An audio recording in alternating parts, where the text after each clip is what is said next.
యుద్ధం ప్రారంభమైంది. పాంచజన్యం పూరించారు, దేవదత్తం పూరించారు. అర్జునుడికే ఒకటే నమ్మకం, కృష్ణ నువ్వు ఉన్నావు కదా, అర్జున నీకేం బెంగ, ఎందుకు బెంగ, నువ్వు ఉండగా కృష్ణ, నేను బెంగ పెట్టుకోవడం ఏంటి, నువ్వు పెట్టుకోవాలి, పెట్టుకుంటే నాకెందుకు. భగవంతుడిని నమ్ముకున్నవాడు అలా ఉంటాడు, భగవంతుడు వీడి గురించి బెంగ పెట్టుకుంటాడు. అది విచిత్రం. యుద్ధానికి బయలుదేరారు. ద్రోణాచార్యుల వారు చాలాసేపు నిలబెట్టేశారు.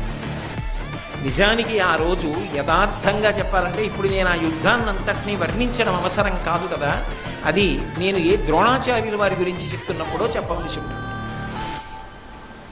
అర్జునుడి ప్రౌఢిమ కన్నా కృష్ణుడి యొక్క సారథ్య ప్రతిభ వల్ల లోపలికెళ్ళగలిగారు. మొత్తానికి వ్యూహాన్ని భేదించి లోపలికెళ్ళారు.